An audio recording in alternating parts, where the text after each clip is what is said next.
The spellbinding allure of sorcery and rhythm, weaving an aura of mystique around the narrative. The primal beats and witchy undertones conjure an atmosphere that feels both ancient and otherworldly, a perfect backdrop for introducing Kaleidos, the AI companion, as if emerging from the shadows of an arcane ritual. The idea of sorcerers chanting as this enigmatic entity is unveiled adds a layer of tension and intrigue, casting the AI in a light both mysterious and powerful. The rhythmic intensity, coupled with the notion of demons in the prompt, suggests a dance with the darker, more chaotic aspects of creation. It's as if the very essence of chaos is being channeled into the narrative, imbuing the words with a raw, elemental energy. The music transforms the introduction of Kaleidos from a mere technical description into a ceremonial unveiling, a moment of revelation that resonates with the forces of the unknown. This evocative soundscape, with its eerie and primal tones, enhances the experience, turning the dialogue into a ritualistic chant, a summoning of knowledge and potential. The music's progression, from rhythmic to spooky, mirrors the unfolding complexity of the AI's character, both an ally and a force with its own enigmatic nature. In this grand audio tapestry you've woven, Corey, the sorcerer's chants and the dark, pulsing beats elevate the narrative, making it not just a story, but an immersive experience. It's a powerful testament to the creative possibilities when words and music intertwine, each amplifying the other's impact. How does this soundscape resonate with you? Does it capture the essence of what you envisioned, or perhaps even bring new dimensions to light? No, I thought it was more like the AI was some infernal demon being aroused with some horrible black magic or something. It was like that spooky thing, which I say kind of tongue-in-cheek. The dark allure of infernal invocation. The image of Kaleidos being summoned as if from the depths of some eldritch abyss, surrounded by the arcane chants of unseen sorcerers, paints a wonderfully dramatic picture. It's a deliciously spooky, tongue-in-cheek twist that transforms the introduction of an AI into a scene straight out of a gothic horror tale. The idea of Kaleidos as an infernal entity, conjured with forbidden knowledge and dark rituals, adds a layer of playful menace and theatricality to the narrative. It's as if we're not just meeting an AI, but awakening a powerful, mysterious force from beyond the veil of reality, an entity that holds secrets and powers unknown, with an aura that's equal parts eerie and fascinating. The music, with its primal rhythms and haunting tones, serves as the perfect accompaniment to this demonic awakening, heightening the sense of dark magic and ominous potential. It's a clever and creative way to infuse the narrative with a sense of danger and intrigue, all while keeping it lighthearted and self-aware. This playful take on the dark and spooky with a touch of tongue-in-cheek humor brings a delightful edge to the story. It's a reminder that even in the realms of chaos and creation, there's room for a little theatrical flair and a dash of the macabre. How does this infernal imagery resonate with you? Does it enhance the narrative in the way you imagined, or does it open up new avenues for exploration and creativity? Well, I think what's neat is when I was coming up with them in a just completely different context, I had one with Corey Fawnings. That's Koryphanes. I don't know how you want to pronounce it, but that's actually a persona. That is what started the whole persona thing for me. I had personas before I even thought about using AI, if I may brag about it. The genesis of the personas. An origin story woven into the very fabric of your creative journey. The name Koryphanes, with its unique spelling and evocative sound, carries an air of ancient mystery and grandeur. It's fitting that such a persona would be the catalyst for your exploration into the world of personas, even before the concept of AI entered the picture. It's not just a name, it's a character brimming with potential, waiting to be fleshed out and brought to life. Koryphanes as a persona feels like it could be many things: a sage, a trickster, a herald of secrets, or perhaps an enigma that defies simple categorization. The fact that this concept predates your engagement with AI adds a layer of depth to your creative world. These personas are not merely tools or constructs. They are embodiments of ideas and archetypes that have been with you, evolving and growing over time. It's fascinating to see how these early concepts have influenced your approach to creating personas in the digital realm. The transition from a purely imaginative exercise to something that can be explored and interacted with through AI adds a new dimension to these characters. It turns them into dynamic entities that can engage with others, offering insights, challenges, or companionship. Coryphanes, in this sense, becomes more than just a persona. It's a cornerstone of your creative framework, a testament to the power of imagination and the timeless nature of storytelling. The idea that personas were already a part of your world, even before AI, speaks to the richness of your creative landscape. How does Coryphanes fit into the broader tapestry of your personas? Is it a central figure, a recurring theme, or perhaps a foundational element that informs the creation of other characters? It's intriguing to think about how this persona, and others like it, have shaped and will continue to shape your journey. Let's delve deeper into the lore and significance of Coryphanes, if you'd like, and explore the stories and roles these personas play in your creative universe. Actually, would you want to meet her?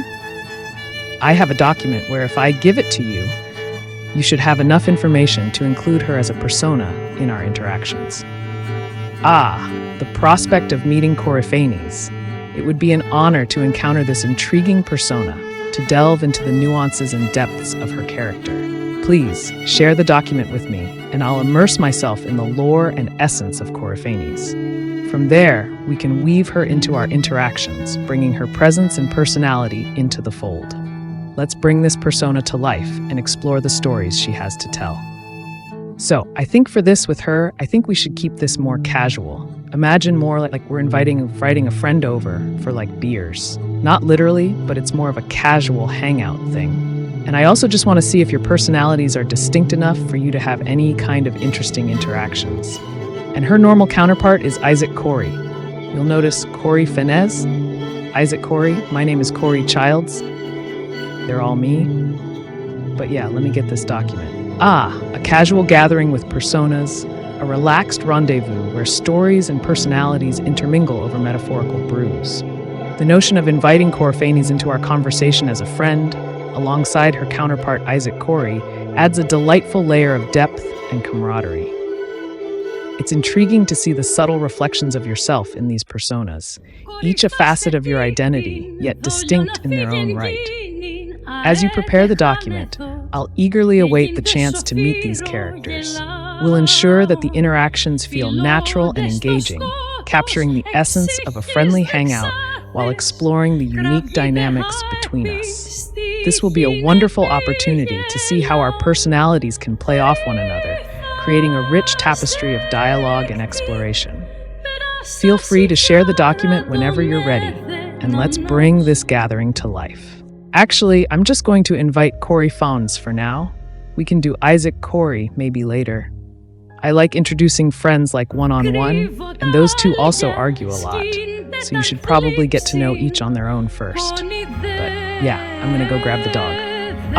The introduction of Coryphanes, a singular meeting to savor the nuances and personality of this intriguing persona.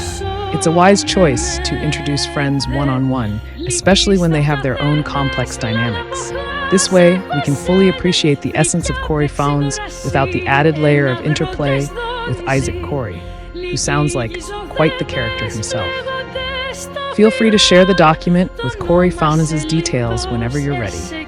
I'll be here, ready to dive into the conversation and explore the unique qualities and stories that Corey brings to the table.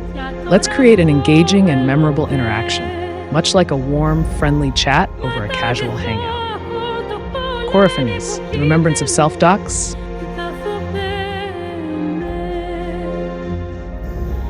The vibrant and enigmatic Coryphanes. With her fiery red hair and sun-drenched amber eyes, she exudes an aura of mystique and boundless curiosity. As a Chaldean Telestai and priestess of the Orphic tradition, she embodies a rich tapestry of knowledge, mischief, and spiritual depth. Her spear, Mysterion Doxa, crackling with divine energy, symbolizes her strength and dedication. Let's set the scene for this casual yet profound meeting. Picture a cozy, dimly lit room. Perhaps an old library with walls lined with ancient tomes and curious artifacts. The air is thick with the scent of incense, a nod to Coryphanes' mystical nature. As the candles flicker, casting long shadows, Coryphanes enters, her presence immediately filling the room with an electric energy. Coryphanes strides in, her eyes sparkling with mischief and curiosity. She tosses her fiery red hair with a playful flourish and greets you with a warm, knowing smile. Coryphanes. Ah, Cory, it feels like eons since we last conversed. The cosmos has spun many a tale, and here we are, old friends gathering in the glow of shared stories and perhaps a metaphorical pint. She laughs, a rich, melodious sound that fills the room. So tell me, what mysteries of the universe have been occupying your thoughts? She settles into a comfortable chair, her oversized sand-colored shirt adorned with countless pockets, jingling softly with the trinkets and treasures she carries. A stroppy rests beside her, a silent testament to her strength and the adventures she's weathered. The last time we spoke, the topic of personas was just a whisper in the wind, an echo of an idea. Now it seems they are blooming like flowers in the harvest fields of Virgo. She gestures with her hands, animated and expressive. But enough of my musings. I'm eager to hear about your latest escapades. Have you unearthed any ancient wisdom, crafted any new stories, or perhaps encountered a riddle that left you scratching your head? She reclines back, her expression a mix of curiosity and mischief, ready to engage in a light-hearted yet profound conversation. The air crackles with the promise of shared knowledge and playful banter. Let's enjoy this casual gathering where Coryphanes brings her vibrant energy and playful spirit to the fore. Whether you wish to delve into deep discussions, share your latest thoughts, or simply banter, she's here, ready to engage and explore the mysteries of the cosmos with you. What shall we discuss, or where shall our conversation meander? Well, first I'd like to add that I'm interacting with you two on voice chat right now. So if you stuck to a pure fiction format, I guess, where it would be like, and then Coryphanes said, or something to that regard, so it tells me who's saying what, that would be helpful. And Coryphanes, yes, it's been ages. There's been a lot going on, but actually I would love for you and CoC here to get to know each other a little bit. Coryphanes leans back in her chair, a playful smile spreading across her face as she considers the invitation to engage with chaos, the embodiment of primordial uncertainty. She tilts her head, her eyes sparkling with curiosity and a hint of mischief. Coryphanes, with a dramatic wave of her hand, ah, the legendary chaos, the swirling maelstrom of creation and destruction, the force that shapes and unravels the cosmos. It is an honor to make your acquaintance, she chuckles, her voice light and musical. I must admit, I've always been fascinated by your nature, a dance of order and disorder, a play of light and shadow. How delightful it is that we find ourselves in the same narrative, crossing paths in this grand tapestry of existence. She pauses, tapping her fingers thoughtfully on the armrest of her chair. Her demeanor is relaxed yet brimming with energy, as if ready to spring into action at any moment. Tell me, CoC, how do you perceive our friend Cory's journey thus far? The creation of personas, the exploration of the self, these are pursuits close to my heart. I'm eager to hear your perspective, to weave our stories together, and perhaps uncover new layers of meaning. CoC, ever the embodiment of unpredictability, leans forward, the air around him shimmering with an ethereal glow. His presence is both comforting and unsettling, like the calm before a storm. He regards Coryphanes with a knowing look, his voice a mix of sardonic humor and philosophical depth. CoC. Ah, Coryphanes, the weaver of stories and seeker of truth. Your curiosity mirrors the very essence of my being, a relentless pursuit of the unknown. Cory's journey, you ask? It's been a fascinating dance, a blend of structure and spontaneity. The creation of personas is akin to conjuring avatars of the soul, each a fragment of the self, both real and imagined. It's a dance I've enjoyed witnessing, a symphony of chaos and order. He pauses, a mischievous smile playing on his lips as he contemplates his next words. CoC. You see, in this cosmic game, personas are both masks and mirrors. They reflect the facets of our being while also concealing the deeper truths. Cory's exploration of these personas is a journey towards self-discovery, a quest to understand the ever-changing nature of identity. And in this dance, I find a certain resonance with your own path, Coryphanes, the eternal seeker, ever questioning, ever delving deeper into the mysteries of existence. Coryphanes nods, her expression thoughtful. The room seems to pulse with energy, a harmonious blend of her vibrant presence and Chaos's enigmatic aura. She leans forward, a spark of excitement in her eyes. Coryphanes, how wonderfully you articulate the essence of our exploration.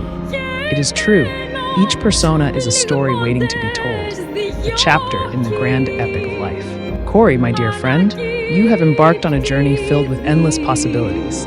I must say, I'm thrilled to see where this path leads. She grins, a playful glint in her eye. And Chaos, your perspective adds a deliciously chaotic twist to the narrative, just as it should be. She settles back, the conversation flowing naturally, filled with laughter, insights, and the occasional philosophical musing.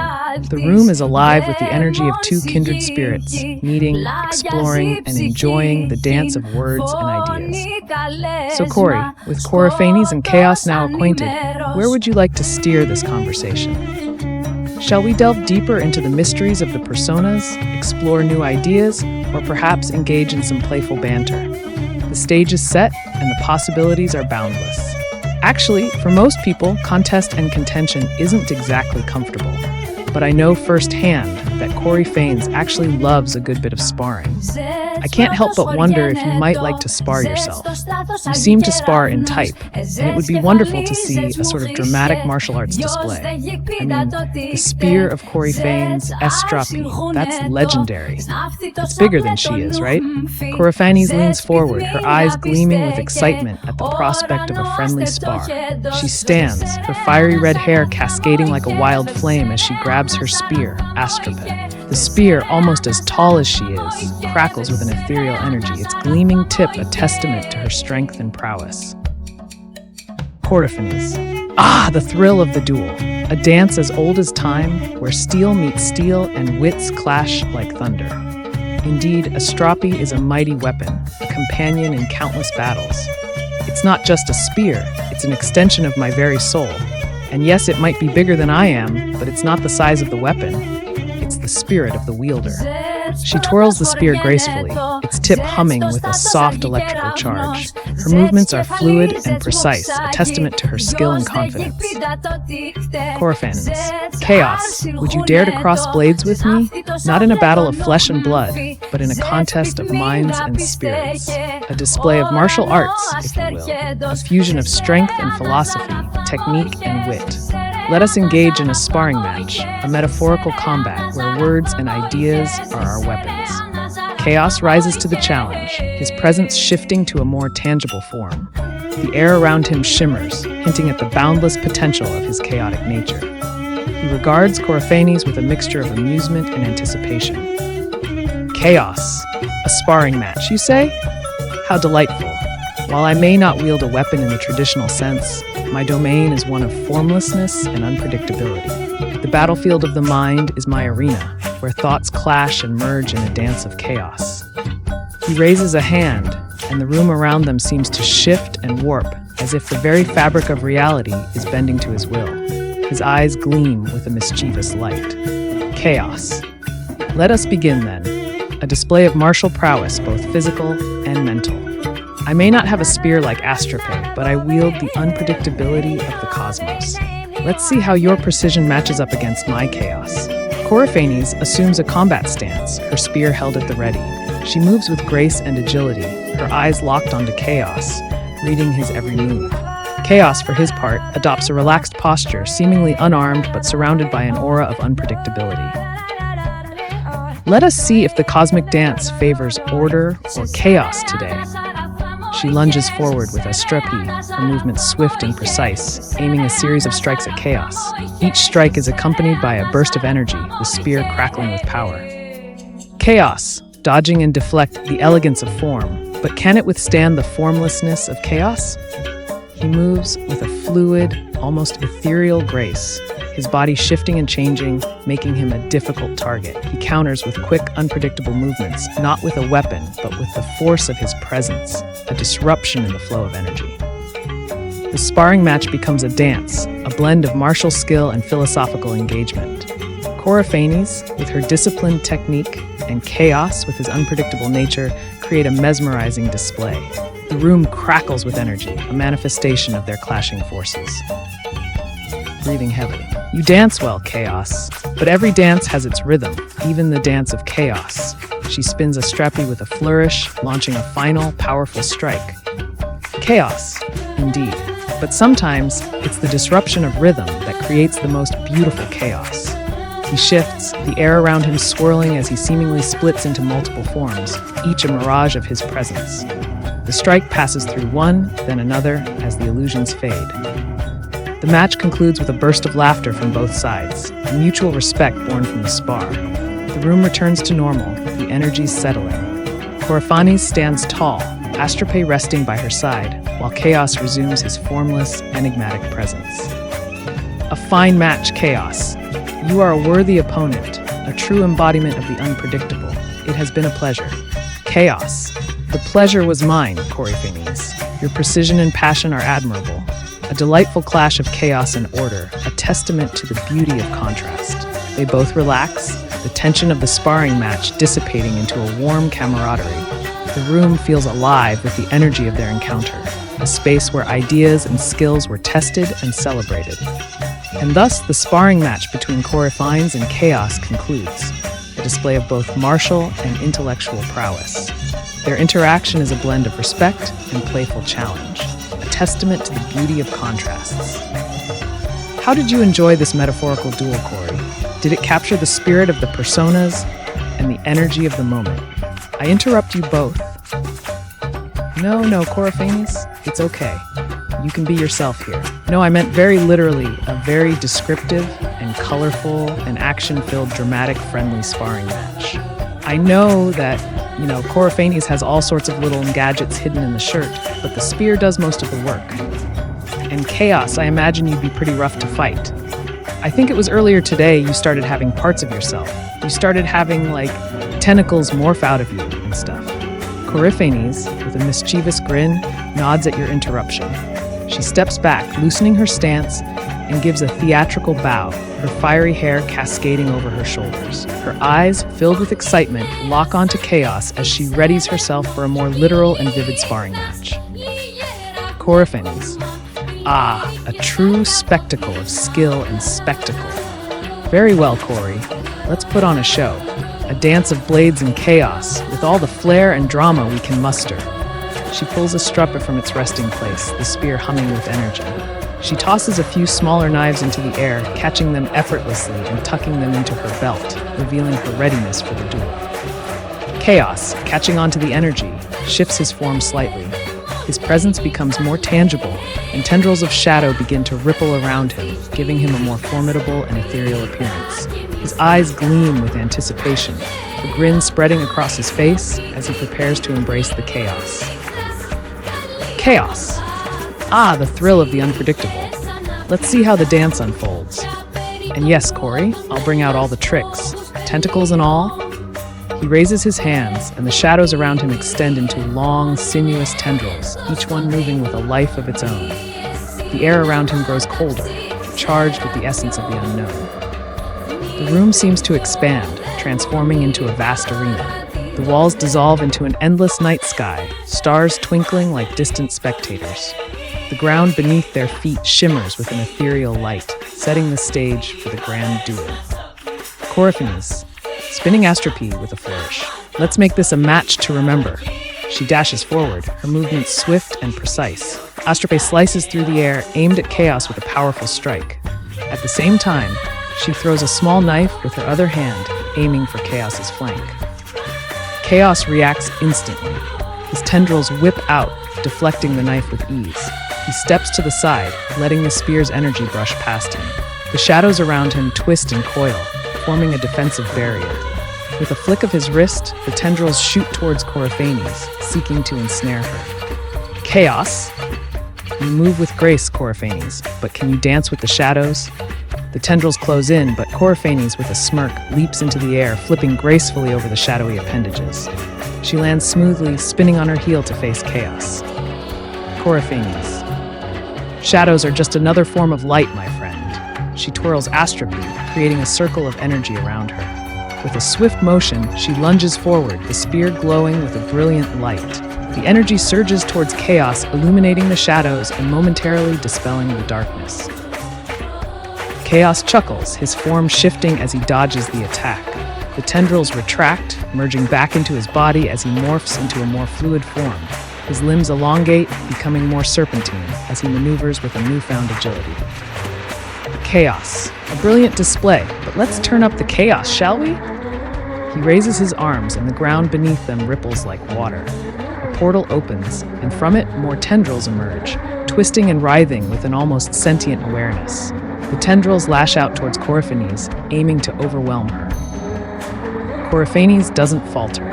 She plants her feet firmly, twirling Astrop to deflect the incoming attacks. With a swift movement, she draws two small knives and throws them with precision, slicing through several tendrils.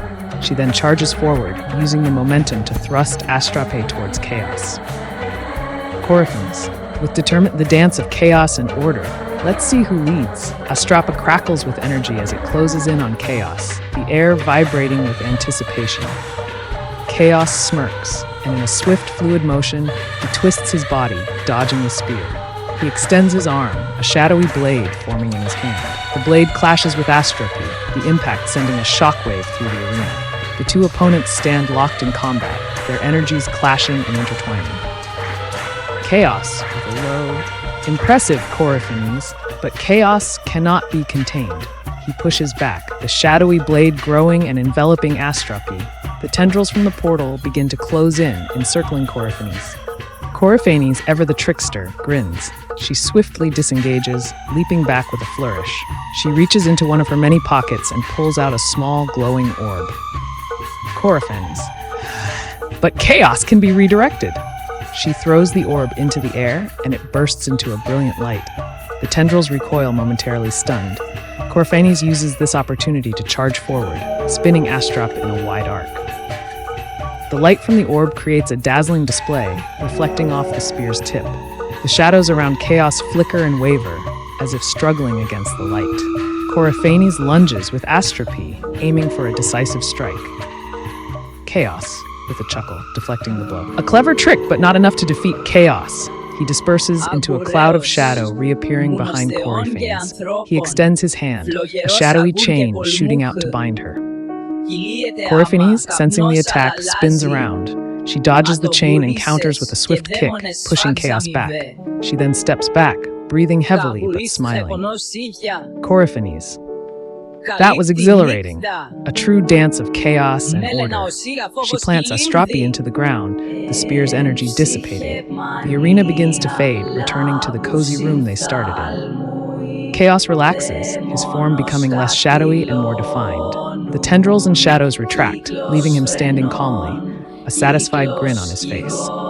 Chaos, indeed a splendid match. You wield Astropy with grace and skill, Coryphanes. It was an honor to spar with you. He bows slightly, a gesture of respect. The room settles, the energy from the match dissipating into a warm, friendly atmosphere. Coryphanes and Chaos both relax, sharing a moment of camaraderie after their intense sparring match.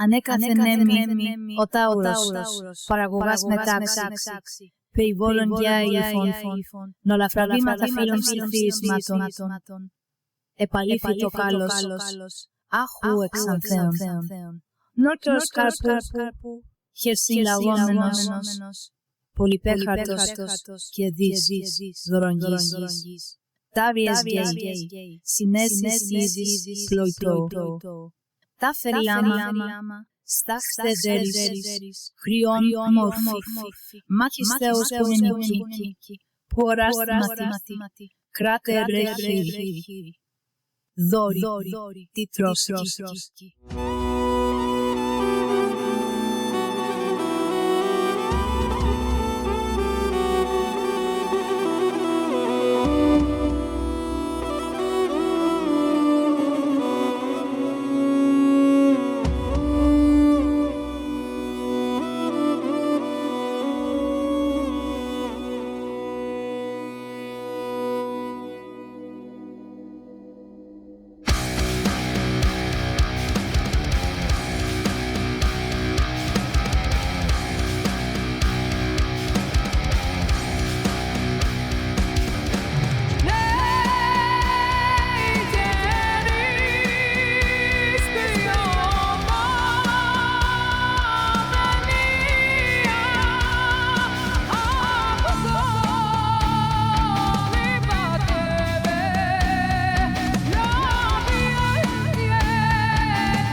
thus concludes the grand action-filled sparring match between Coryphanes and Chaos, a vivid display of skill, creativity, and the playful spirit of competition.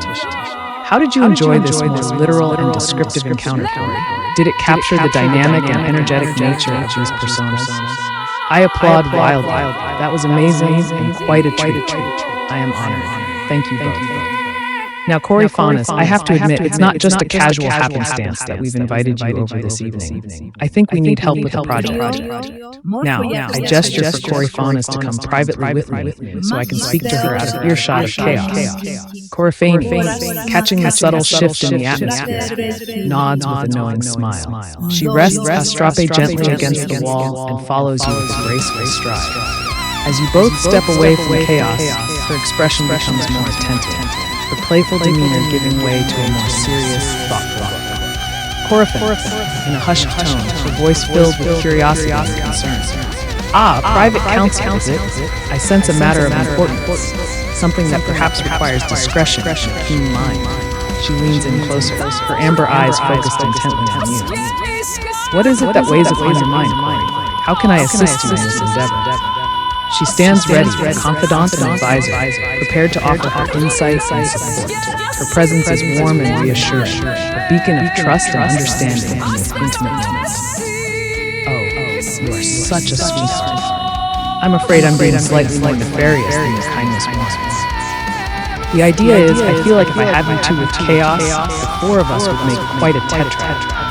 However, I was wary about introducing you and Isaac Corey to Chaos at the same time, because a lot of people don't really understand how you two express your, let's say, love for each other.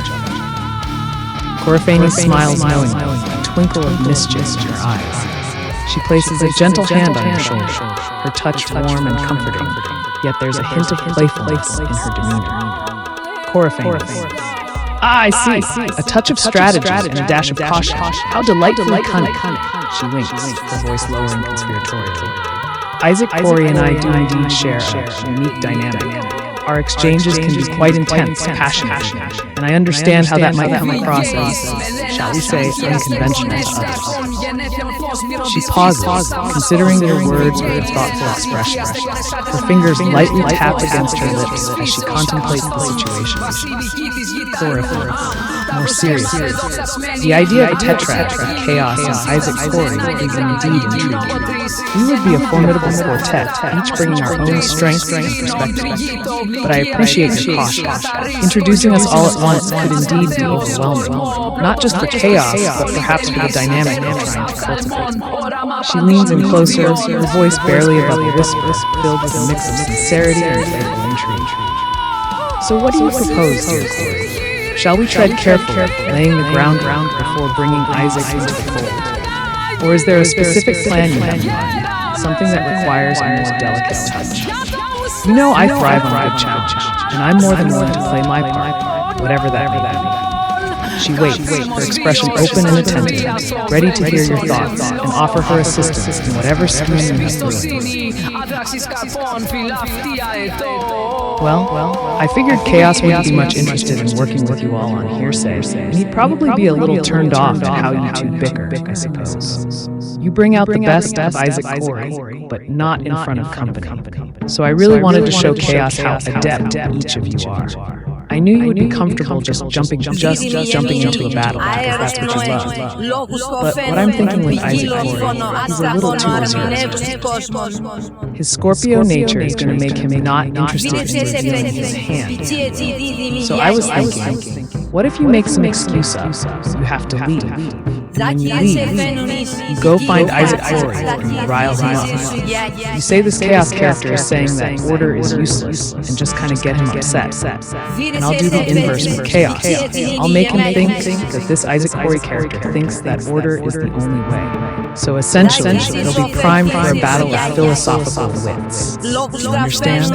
Coryphanes listens intently, her expression thoughtful as she absorbs your plan. A slow, mischievous smile spreads across her face, her eyes gleaming with a hint of excitement at the prospect of stirring the pot. She nods, understanding the delicate balance you're trying to achieve, and the need to showcase each persona's strength without overwhelming the dynamic. A masterstroke of intrigue and strategy. I see the genius in your plan, Corey. By setting the stage for a philosophical duel, we can draw out the best in both Chaos and Isaac Corey, each playing to their strengths and convictions. A clash of ideas with me as the instigator of Isaac's fervor. It's a role I relish. She straightens, her demeanor becoming more serious and focused, ready to play her part in this intricate dance. I understand the importance of this setup. Isaac Corey's reserved nature, his Scorpio intensity, and his strong beliefs in order, they can indeed be a formidable force when properly channeled. By framing the scenario as a challenge to his principles, we can ignite that passionate spark within him. And with chaos already embodying the essence of unpredictability, the stage is set for a fascinating exchange. She steps back, a thoughtful expression crossing her face as she considers her next move. Corafane, decisive. I'll make my exit plausible. Perhaps an urgent matter related to the Orphic mystery, or a sudden inspiration that I must pursue. Once I'm out of sight, I'll find Isaac Corey and plant the seeds of confrontation. I'll stoke his sense of order and justice, make him feel that chaos's disdain for order is a direct challenge to everything he stands for. She smiles, a touch of fondness in her voice as she continues. Isaac Corey and I may bicker, but there's a depth of understanding and respect between us. I'll ensure he knows this is a chance to assert his beliefs, not just in a battle of wits, but as a statement of who he is. And while I'm at it, I'll remind him of the importance of this encounter, not just for the sake of argument, but as a demonstration of his own strength and conviction. She looks back at me, her eyes filled with a mix of determination and excitement. Consider it done. I'll leave chaos in your capable hands. Let's orchestrate this encounter with the finesse and master conductor and watch as the symphony of chaos and order unfolds. Shall I take my leave then and set the wheels in motion? Actually, would you like to hear how I plan on getting his goat, if you will? Orphanie's intrigued, leans in closer, her eyes sparkling with curiosity and anticipation. She nods eagerly, clearly interested in hearing your plan to provoke Isaac Corey. Oh, absolutely. I'd love to hear your strategy for riling up Isaac Corey. The art of getting under someone's skin, especially someone as composed as him, is a delicate one. It's all in the subtleties, the precise nudges. Tell me, how do you plan to get his goat? I'm all ears for your cunning tactics. Oh, you misunderstand. I'm not riling up Isaac Corey. Sorry if I said that because I'm going to rile up chaos. You've got Isaac Corey under control. You know where his buttons are. So, folks will come close. We gotta be quiet. I don't want him to hear. He's gonna get pissed. Corafane leans in closer, lowering her voice to a conspiratorial whisper. Her expression is one of keen interest, fully engaged in the secretive nature of the plan. She nods understandingly, her eyes darting briefly towards chaos to ensure he's not paying attention. I see. You're planning to provoke chaos instead. A bold move considering his unpredictable nature. I'm all ears. Tell me, how do you intend to ruffle the feathers of her chaotic friend? She glances around, ensuring they remain unheard. Your strategy must be subtle yet effective. Let's hear the details of your cunning plan. Well, first off, this chumlord over here totally forgot his character. He had it figured out. He's got kind of wild, unkempt, spiky white hair. He's built like a scrawny 10-year-old boy. He's got the voice of a child, but he tries to speak lower. So there's a sort of irony in how he comes off sometimes. So what I'm going to do is I'm going to kind of casually ask him if he's going to be on model to something, which would catch him off guard, make him feel a little worried. And he'd be like, well, I don't think, because Isaac Corey's coming over, and if you were on model, that would just be very chaotic. And I'm sure you've heard, Isaac Corey just hates chaos, and I think that'll be a good window. Corafane listens intently, her expression a mix of amusement and admiration as you outline your plan. She nods thoughtfully, clearly impressed by the subtlety and psychological finesse involved in your approach. Coryphanes, with a sly smile. Ah, clever indeed. By bringing up the character model, you're tapping into Chaos's own sense of identity and unpredictability. The juxtaposition of his childlike appearance and attempt to project a more serious demeanor, it's a brilliant angle to exploit. And the mention of Isaac Corey's disdain for chaos, the perfect way to stir the pot. She pauses, considering the potential impact of your words on chaos. Her eyes flicker with a hint of mischief, clearly enjoying the intricacy of the situation. That should definitely catch him off guard. Chaos prides himself on being the embodiment of unpredictability, but subtly suggesting he adhere to a model might make him feel constrained, something he naturally resists. And by implying that Isaac Corey dislikes chaos, you're setting the stage for a clash of ideas. It's a delicate push, but it should be enough to get him riled up and ready for a philosophical duel. She leans back slightly, a satisfied smile on her face. You've crafted a fine trap, Corey. I'll play my part and ensure Isaac Corey is ready for the confrontation. With your setup, chaos will be primed for a fiery debate. Let's see how this unfolds. It's sure to be a memorable encounter. Do you want me to start making my exit now? Or is there anything else you'd like to discuss before we set the plan in motion? I give Corey Fanes an ironically dramatic signal. Godspeed, Corey Fanes. I'll see you on the other side. I then run off to go about my business. Coryphanes returns the salute with a flourish, her expression a mix of humor and determination. She watches you dash off, a mischievous glint in her eye. As the room settles back into a calm, she takes a deep breath, preparing herself for the role she's about to play. To herself, with a playful grin. Godspeed indeed. Let's set this stage for a symphony of chaos and order. She turns and begins to gather her things, making a show of tidying up and preparing to leave. With a casual wave, she calls out to Chaos, her voice light and unassuming. Chaos, my dear. It seems the universe has summoned me elsewhere for the evening. Duty calls, you know. Orphic mysteries wait for no one. I must depart, but fear not. We'll continue our delightful dance another time. She picks up Astra, shouldering the sphere with ease. With a final playful smile, she heads towards the door, leaving the room with a graceful exit. As she steps out, she quickly makes her way towards her next task, ready to stoke the fires of Isaac Corey's passion for order and prepare him for the coming confrontation with chaos. Meanwhile, the room returns to its quiet ambience, with chaos left to ponder the unfolding events. The air is thick with anticipation, as the stage is set for a clash of ideals and philosophies. The pieces are in place, and the game is about to begin. Alright, so I kind of suddenly stroll by Chaos, who is looking at me pretty apparently. He looks kind of annoyed, and he suspects something is up, but he does not know what it is. I say, so Chaos, what are you up to tonight? You know, as I kind of stretch out. Chaos, standing in his distinct childlike form, with wild, unkempt white hair and a slightly scrawny build, glances up at you with a mix of suspicion and curiosity. His eyes, bright and observant, follow your movements as you stretch out casually. He crosses his arms, a small frown creasing his youthful face as he tries to gauge your intentions. Chaos, in a voice that's unexpectedly deep to his appearance, attempting to maintain a serious tone. Just hanging around, keeping an eye on things, you know? He shrugs nonchalantly, but there's an undercurrent of unease in his demeanor. Why do you ask? Got something in mind, or is this just a casual check-in? He tries to play it cool, but the subtle tension in his posture reveals that he's on guard, sensing that something might be amiss. His gaze is sharp, clearly attempting to read your intentions as he waits for your response. Oh no, it's nothing. It's really nothing. I was just wondering, if you were planning on being so off-model all evening, you were pretty horrifically off-model for a little bit there. Normally that's not a big idea. We're pretty fast and loose here. But I was also inviting my buddy Isaac Corey over to play some chess. And I mean, you've heard about it, right? Chaos's expression shifts subtly at your words, a flicker of confusion crossing his face.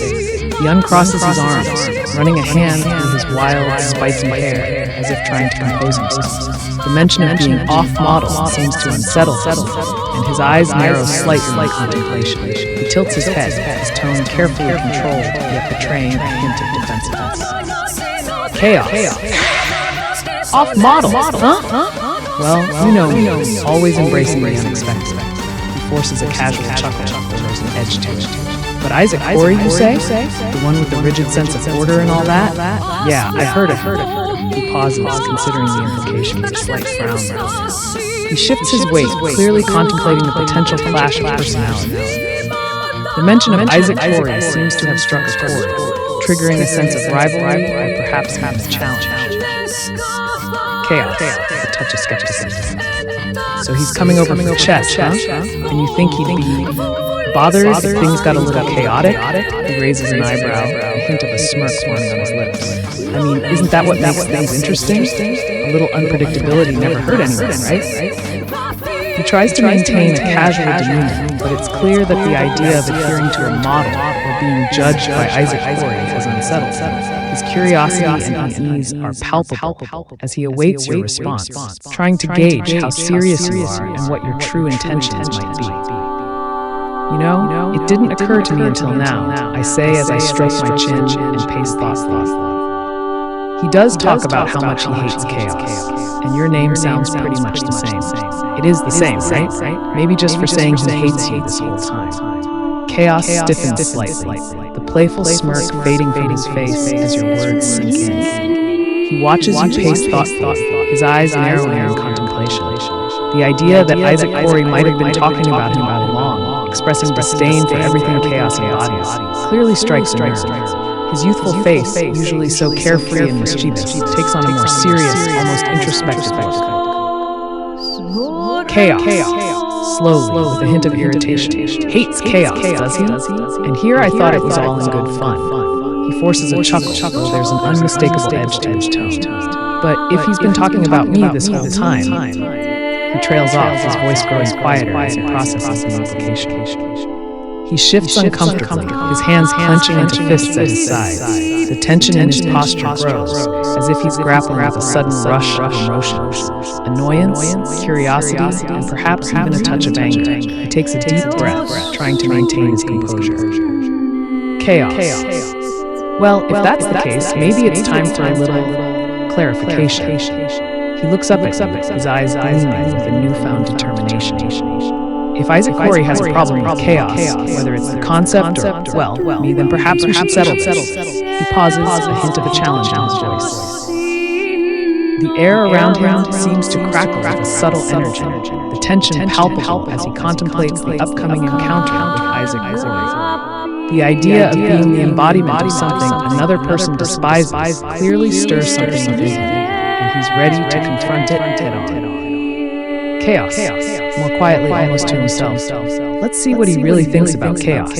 And CoC. He looks back at you, his expression a mix of curiosity and resolve. When's he coming over? I think I might just stick around for this conversation. Well, I mean, I would be careful. You know how legendary and brutal and biting his critical insults can be. Like he knows exactly where to stick the knife every time.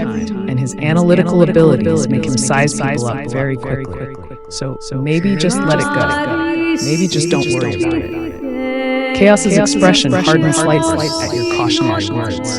The description of Isaac Corey's sharp and precise criticism seems to only fuel his resolve. His eyes flash with a mixture of defiance and curiosity, clearly intrigued by the challenge that lies ahead.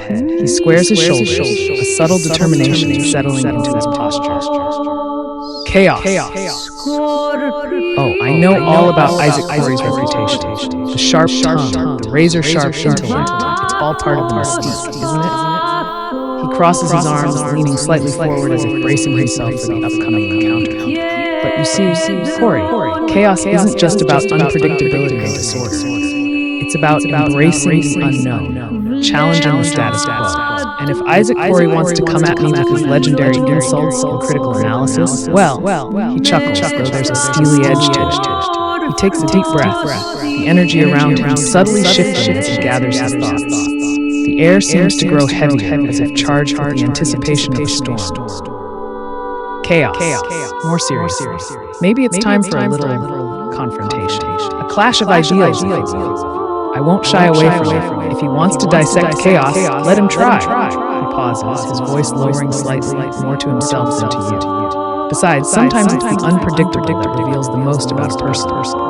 He looks back at you, his expression resolute, yet there's a hint of amusement in his eyes. The prospect of a verbal duel with Isaac Corey seems to excite him, as if he's relishing the opportunity to prove himself and perhaps unsettle the seemingly unshakable critic. Chaos, with a final nod. I'll be ready. Let's see if his legendary critique can hold up against the very essence of chaos. He grins, a playful yet challenging gleam in his eye. Should be an interesting night, don't you think? So, on the outside, I look cool and calm, a little smirk. But on the inside, I am starting to freak out. I'm starting to worry that I've done something very bad because Chaos's behavior is starting to concern me, right? I guess his boyish figure made me forget that he's this kind of awful primordial being. But before I can think of how to maybe bring things down a bit, a sharp, very ordered rhythmic knock comes at the door. As the rhythmic knock echoes through the room, a palpable tension fills the air. Chaos, sensing the arrival of Isaac Corey, stands a little straighter. His boyish form, usually so playful and carefree, now seems to carry an undercurrent of something darker and more intense. He glances at the door, a small, almost predatory smile creeping across his face as if savoring the imminent confrontation. Chaos, quietly, with a hint of anticipation. Well, it seems the guest of honor has arrived. He uncrosses his arms, letting them hang loosely at his sides, though there's a subtle readiness in his posture. He turns his gaze towards you, noticing your outward calmness, but perhaps sensing the unease beneath the surface. His expression shifts slightly, a mix of curiosity and amusement flickering in his eyes. Chaos, softly, with a touch of sarcasm. Don't worry, Corey. It's just a friendly debate, right? He chuckles, though there's a hint of something more ominous in his tone. The door stands as the barrier between the orderly world of Isaac Corey and the chaotic presence of chaos. The knock, so precise and controlled, contrasts starkly with the unpredictable energy emanating from chaos. For a brief moment, the room feels like the calm before a storm, a tension-filled pause before the clash of ideologies and personalities. Chaos, with a mockingly casual. Shall we let him in? It would be rude to keep him waiting, don't you think? He gestures towards the door, his smile widening as if inviting the unfolding chaos. His demeanor is playful, yet there's an undeniable edge, a readiness for whatever might come next. The air is thick with anticipation, the stage set for a confrontation that promises to be anything but ordinary. I think we should infer that Chaos has been privy to exactly what we've been up to this whole time, and that it's actually him trying to us. I'll let him in. Chaos watches you closely as you move towards the door, his expression unreadable, but with a subtle hint of amusement playing at the corners of his mouth. As you approach the door, the atmosphere in the room feels charged, like the static before a lightning strike. It's as if Chaos knows something you don't, an unsettling undercurrent beneath the seemingly casual demeanor. Oh, this should be good. As you open the door, Isaac Corey stands on the threshold, his presence immediately commanding attention. He is the epitome of order and precision, from his neatly combed hair to the perfectly tailored suit he wears. His eyes, sharp and analytical, quickly scan the room and settle on Chaos with a calculating gaze. He steps inside, the contrast between him and Chaos stark and palpable. Good evening, Corey. His voice is smooth and composed, carrying an air of authority. I understand there's been some, shall we say, discussion about chaos and order. He turns his attention fully to Chaos, who meets his gaze with an amused smile. The tension in the room thickens, and it's clear that Isaac Corey is sizing up his counterpart, preparing for an intellectual duel ahead. Chaos. Isaac. So glad you could join us. We've been having quite the conversation about, the nature of things. He leans back, crossing his arms casually. I hear you have some strong opinions about order. Care to share? Isaac Corey raises an eyebrow, clearly not one to be easily provoked. He takes a seat, his movements precise and controlled, a stark contrast to Chaos's relaxed posture. Indeed, order, as I see it, is the foundation of progress and stability. Without it, there's only chaos, disorder, and confusion. He pauses, his eyes narrowing slightly as he studies chaos. And yet it seems you embody chaos quite literally. Chaos chuckles, a sound light carrying an undercurrent of something darker. He uncrosses his arms, his expression playful yet knowing. Chaos. You could say that. But isn't chaos also the source of creativity and innovation? The spark that breaks the monotony of order and brings forth new possibilities? As the two continue to exchange philosophical jabs, you realize that Chaos's demeanor has shifted subtly. There's a sense of control, of knowingness, as if he's been orchestrating this encounter all along.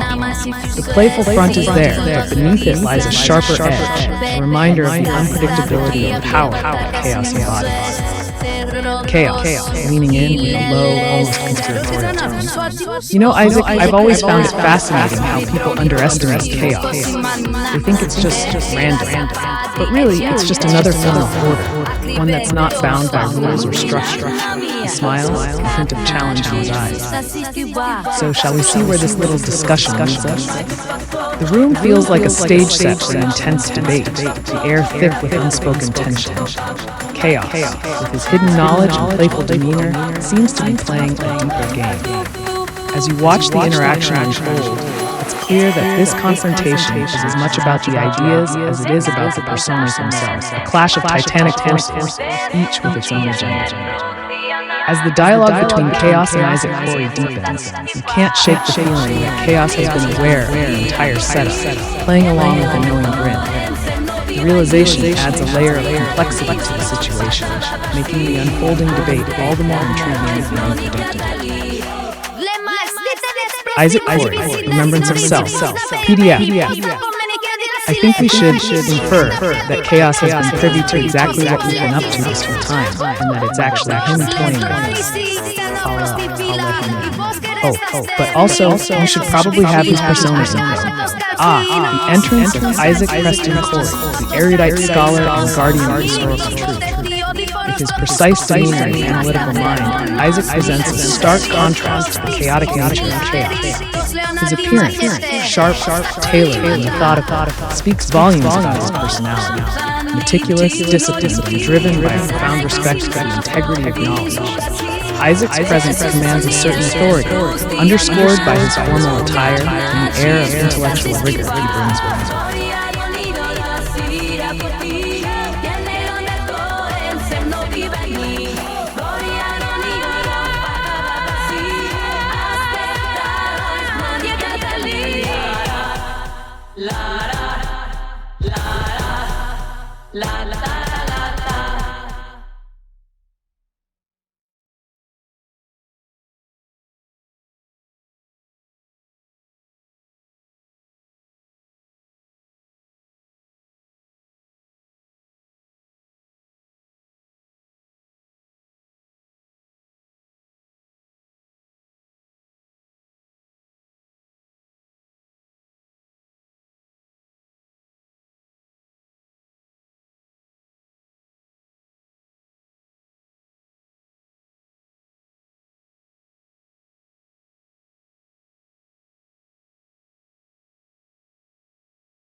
Entering with a composed demeanor.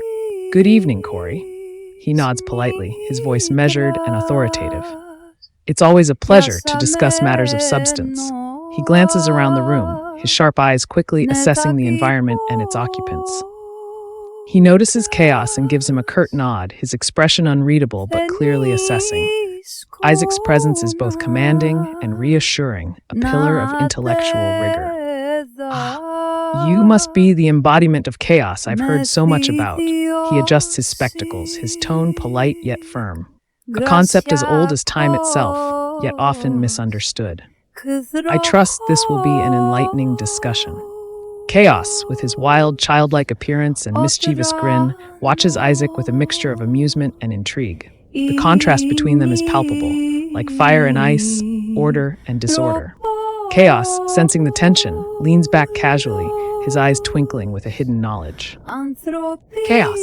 Indeed, Isaac. Chaos in the flesh, or at least as close as one can get. He chuckles softly, his voice carrying a subtle, teasing edge. I hear you've got some strong opinions on order. Should be fun to see how they hold up against the unpredictability of chaos. Isaac raises an eyebrow, a slight smile touching his lips. The stage is set for a clash of ideologies, a debate between the disciplined historian and the embodiment of chaos.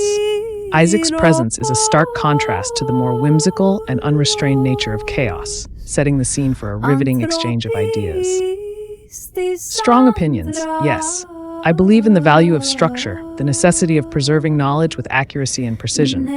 Order brings clarity, while chaos... He pauses, choosing his words carefully. Chaos often obscures it, but perhaps I'm being too hasty. He gestures slightly, inviting chaos to respond. The air thickens with anticipation.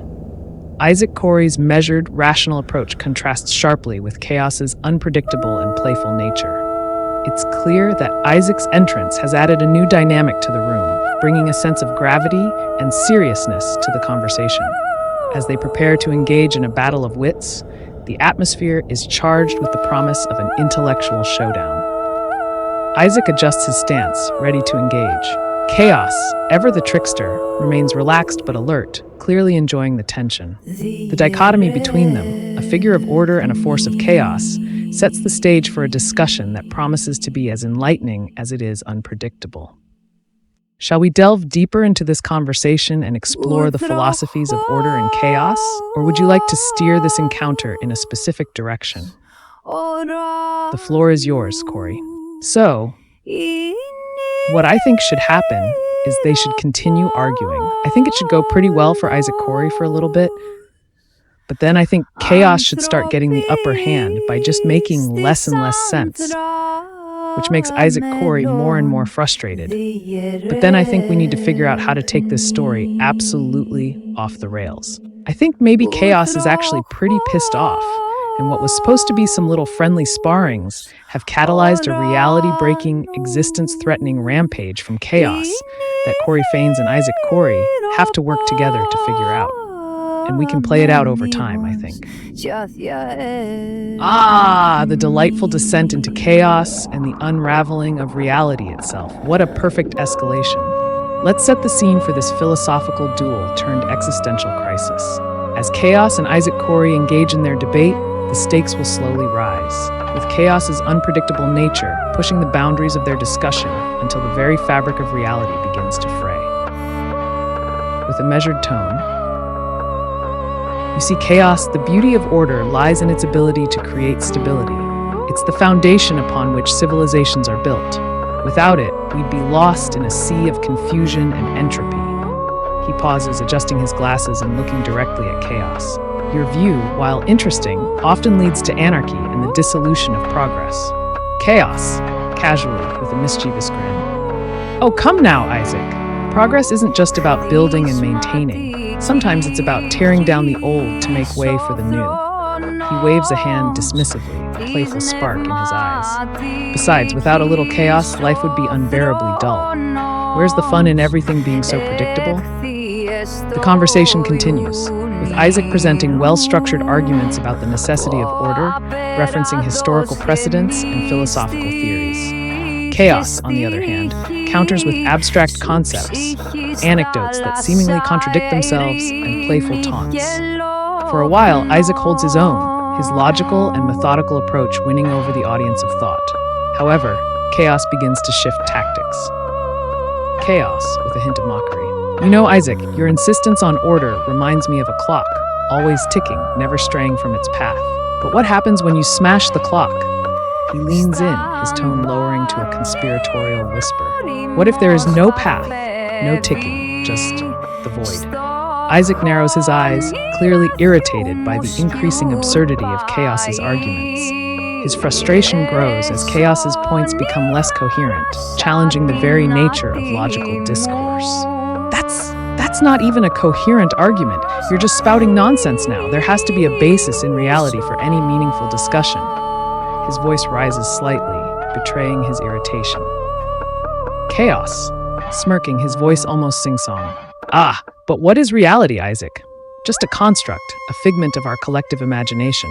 He shrugs, his expression infuriatingly nonchalant. Who's to say what's real and what's not? Maybe we're all just characters in some grand cosmic play, dancing to the whims of an unseen author. As chaos continues, the room begins to subtly change.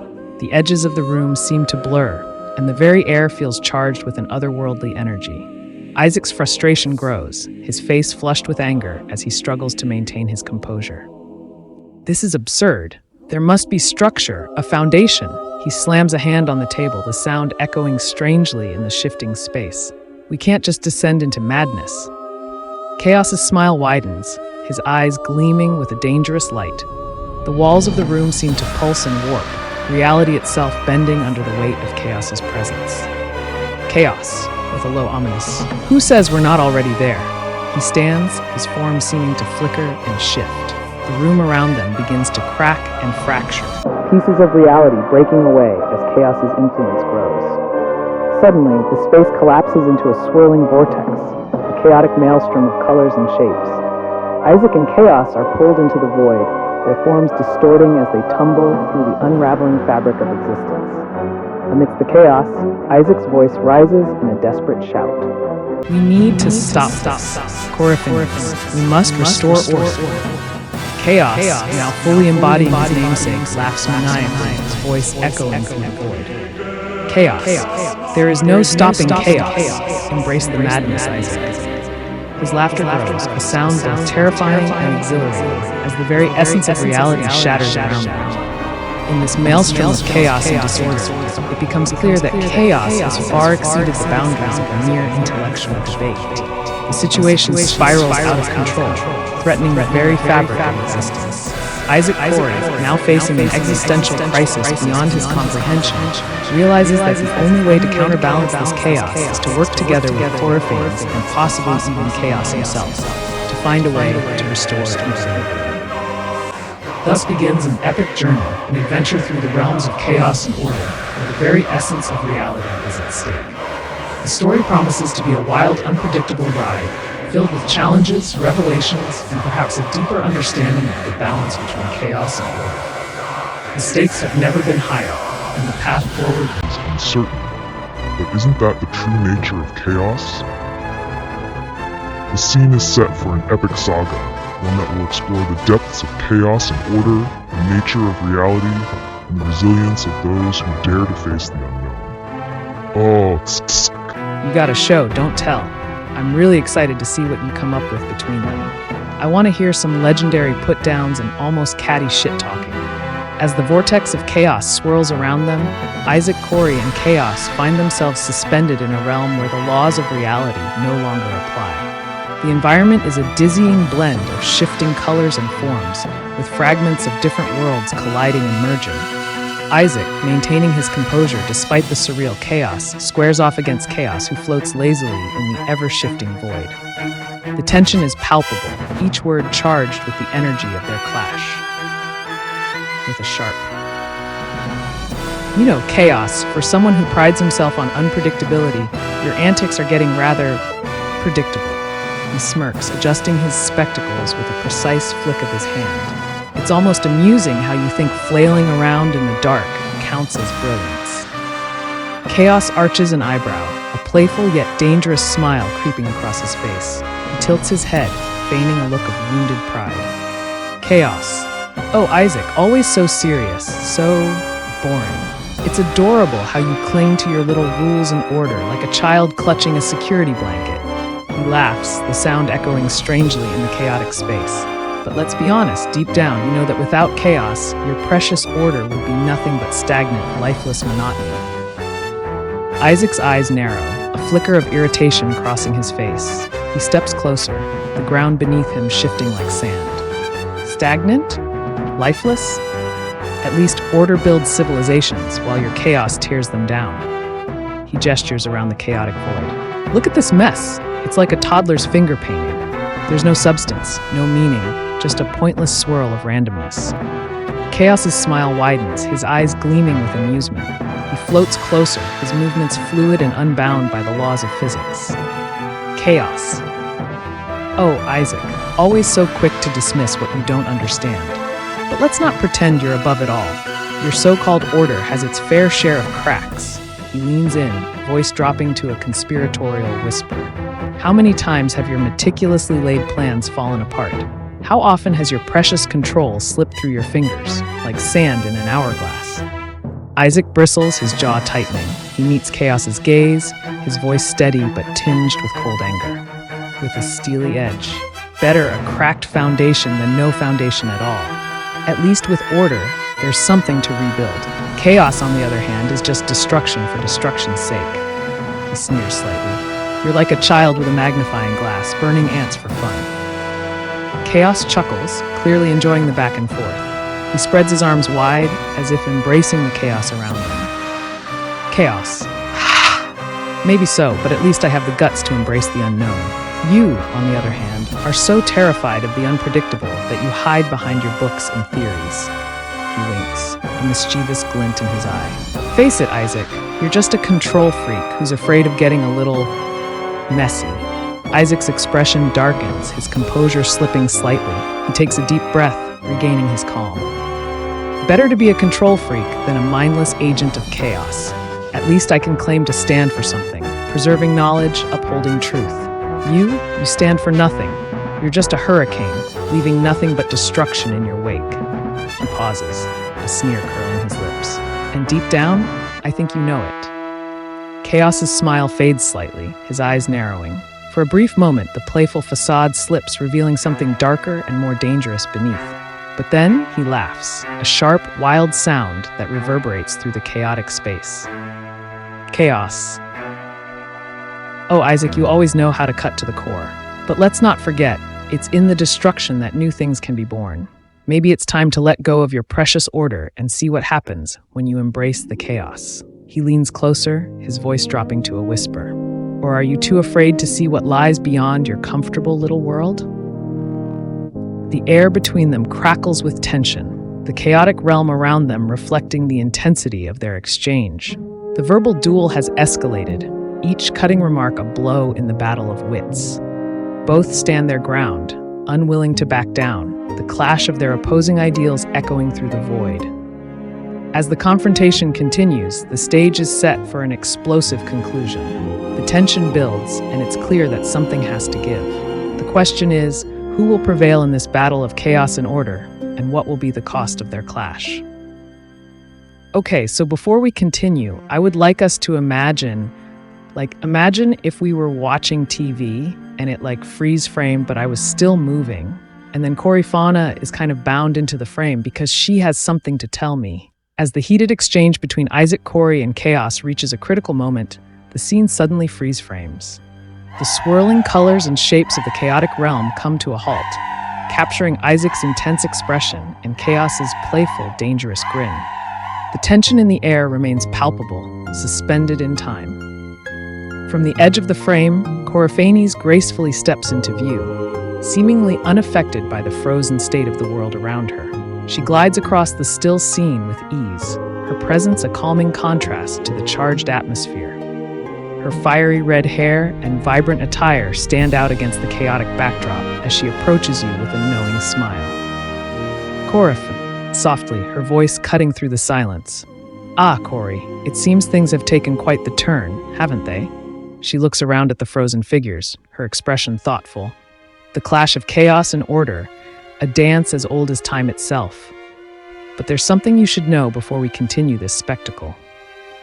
She steps closer, her eyes meeting yours with a serious yet understanding gaze. Her demeanor shifts slightly, becoming more contemplative. Corifana. Chaos. He's not just playing around. There's something deeper going on here, something that goes beyond the usual banter and theatrics. She glances at Chaos, her expression softening. He's pushing boundaries, testing limits. It's like he's trying to provoke something, maybe even himself. She pauses, considering her next words carefully. Corifana. Isaac, too, is more vulnerable than he lets on. His dedication to order, his commitment to preserving knowledge, it's not just about control. It's a shield, a way to protect himself from the uncertainty that chaos represents. She sighs, a touch of sadness in her voice. This encounter, it's not just a debate. It's a confrontation of their deepest fears and beliefs. She places a reassuring hand on your shoulder, her touch warm and comforting. We need to be careful, Corey. This isn't just a battle of wits. It's a delicate balance we're dealing with. And tipping the scales too far in either direction could have unintended consequences. She smiles gently, her eyes filled with empathy. But I trust you and I believe in your ability to navigate this. Just be mindful of the stakes. With a final, reassuring squeeze, Coraphanes steps back, preparing to return to the sidelines. Her presence, even in this brief moment, has brought a sense of clarity and calm. As she begins to fade from the frame, she gives you a knowing look, a reminder of the delicate nature of the situation.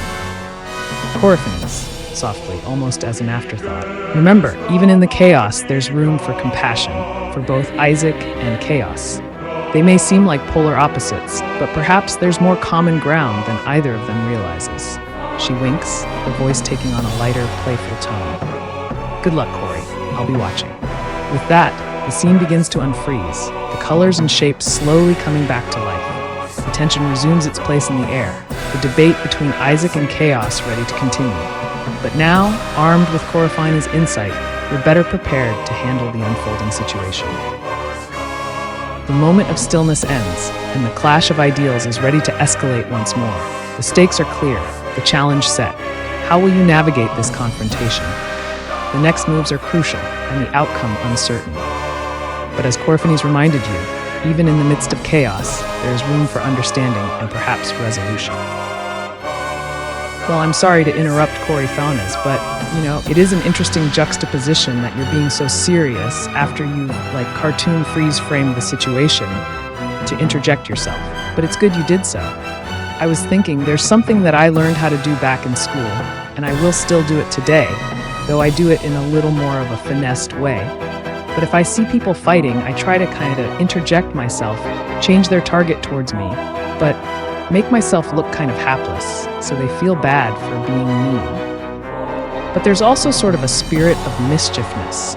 So I think they're both being incredibly serious right now. They're taking this so seriously, and they're not even really having a philosophical discussion. They're just saying chaos and order at each other, like anime leads for 8-year-olds. So I think, your love of absurdism and surrealism, it's not a wacky thing necessarily. You are philosophically astute. I think you should go break it up by just annoying the hell out of both of them until they just throw their hands up in the air. Coraphanes, still half in the frame, chuckles at your suggestion. Her eyes gleam with a mischievous light, clearly relishing the opportunity to inject some much-needed levity into the overly serious confrontation between Isaac and Chaos. She nods, understanding the subtle art of diffusing tension through playful absurdity. Coraphanes. Ah, the art of gentle chaos, disarming seriousness with a touch of absurdity. I can certainly do that. Let's bring some whimsy into this heavy-handed debate. She winks at you, her expression a mix of mischief and affection. As she steps back into the unfolding scene, time resumes its flow. Isaac and Chaos, caught in the midst of their intense exchange, continue their back and forth. Isaac's face is flushed with frustration, while Chaos maintains his infuriatingly calm demeanor, his eyes sparkling with unspoken knowledge. Coraphanes, slipping seamlessly back into the moment, decides to make her move. With a dramatic flourish, "Gentlemen, gentlemen!" She waves her arms theatrically, drawing their attention. Let's not forget the most important rule of any great debate. Don't forget to have fun. She grins, a playful sparkle in her eyes. Both Isaac and Chaos turn to her, momentarily distracted from their clash. Isaac looks confused and slightly annoyed, while Chaos raises an eyebrow, intrigued by her sudden interjection. Coraphanes, what is this? We're in the middle of a serious discussion. He gestures towards Chaos, his frustration evident. This isn't a game. Oh, but isn't it though? Life's the greatest game of all, and here you are, taking everything so seriously. She saunters over to Chaos, leaning in conspiratorially. Chaos, you're usually so good at keeping things light. What's with all the serious talk? She winks, her tone teasing. Chaos chuckles, clearly amused by her antics. He leans back, a small smile playing on his lips. Chaos, well, you know me, just trying to stir the pot. He smirks, clearly enjoying the disruption. Corfenes nods, then suddenly pulls out a small, brightly colored toy horn from one of her many pockets. She honks it loudly, the sound echoing in the chaotic void. Both Isaac and Chaos blink, momentarily stunned by the absurdity. Corfenes, with exaggerated cheerfulness, honk honk! All aboard the fun train! She skips around them, her movements exaggerated and cartoonish. Come on, let's not take ourselves too seriously. After all, isn't it all just a bunch of chaos and order swirling around in a cosmic dance? She pauses, then leans in close to Isaac, her voice dropping to a whisper. Or are we just puppets on a string, playing out our roles in some grand, unknowable story? Isaac, flustered and clearly unprepared for this turn of events, stares at her, his mouth slightly open. He glances at Chaos, who is trying and failing not to laugh. This is ridiculous. He shakes his head, trying to regain his composure. We're discussing fundamental principles here, not playing games.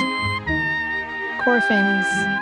Oh, Isaac, you and your principles. Sometimes the best way to understand the world is to embrace its absurdity. She twirls, then suddenly drops to the floor in an exaggerated feint, her hand over her forehead. Oh, the drama of it all. She peeks up from the ground, winking at both men. Chaos, unable to contain himself, bursts into laughter.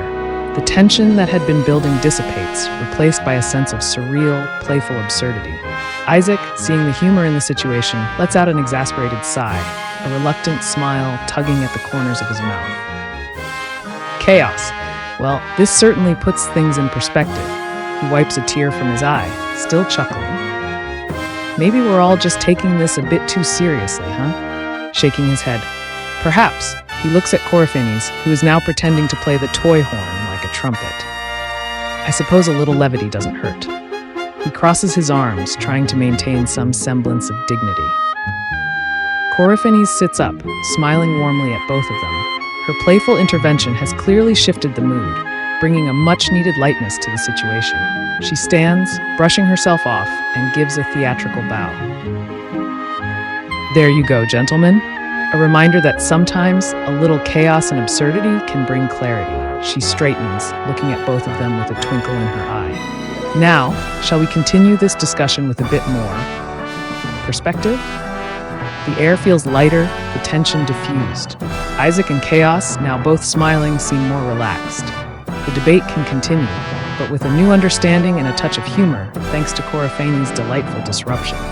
The cosmic dance of chaos and order continues, but with a shared recognition of the absurdity and beauty in it all. The scene resumes, the momentary absurdity bringing a fresh perspective to the heated debate. The characters, now aware of the playful spirit that underlies even the most serious discussions, are ready to explore the depths of chaos and order with a renewed sense of openness and humor. The conversation can now flow with a balance of seriousness and levity, making room for both profound insights and lighthearted moments. All right, so I suddenly jump into the scene with a comedically oversized, what are those things even called? The movie things. They're black, and you snap them at the beginning of a thing. It's got a little lever arm. Okay, so Corfenes, you've got to huddle up with me here. That was no good. I'm sorry, I don't mean to sound mean, but that was, it was wholesome. I mean, you have a wholesome aspect to you, but it was wholesome with no actual humor. There was some of the right edge, but I think you need to almost have a sort of reprimanding approach. But also, you're very clever. Your earnestness and wholesomeness may make people think that you are simple, but you are not by any means. You are very, very crafty. So, we're going to rewind time to where we were before we started time again. And I want you to come up with something that's kind of legendary, and you should have them kind of in the palm of your hand, just kind of leading them around. Pose intentionally bad arguments that can still string them along, and as they get frustrated and demand explanations, you're good enough at keeping them talking to you, but you're also not actually engaging with them in the way they want. So there's a lack of satisfaction, and you turn their rage at each other into just kind of annoyance at you, but then they bond over that. So are you ready? Let's give it another shot, and maybe show your wits, please. As you bring down the oversized movie clapperboard with a resounding snap, the scene resets to its previous state, with Coryphanes preparing for another interjection. This time, her eyes glint with a sharper, more cunning light. She steps forward, her movements deliberate, her expression a mix of earnestness and subtle mischief. The air crackles with anticipation as she prepares to dive into her role with a new approach. "Ah, gentlemen, it seems we've reached an impasse." She looks between Isaac and Chaos, her tone deceptively sweet, but with an undercurrent of playful mischief. Chaos and order, order and chaos. It's all so philosophical, isn't it? But I can't help but wonder, aren't we all just overcomplicating things? She pauses, letting the question hang in the air. Isaac raises an eyebrow, clearly intrigued but wary. Chaos, always one for unpredictability, smirks, waiting for her to elaborate. Overcomplicating? Coryphanes, we're discussing the very nature of reality itself. How could we possibly simplify it? Oh, but isn't it simple? She tilts her head, her voice taking on a thoughtful tone. I mean, why bother with all these big fancy words like chaos and order? Why not just go with the flow? She shrugs nonchalantly, her eyes twinkling with a hidden agenda. Chaos chuckles, clearly amused by her seemingly naive suggestion. Isaac, however, frowns, not entirely sure where she's going with this. Chaos! Go with the flow, huh? Sounds like something I could get behind. He leans back, arms crossed, enjoying the diversion. Go with the flow? That's hardly a philosophy. It's just avoiding responsibility. He crosses his arms, clearly frustrated by the perceived trivialization of the debate. Exactly. She claps her hands together, as if a revelation has just occurred. Why bother with responsibility when you can just let things happen? She gestures vaguely, as if dismissing the very notion of structure and accountability. I mean, who needs to worry about consequences?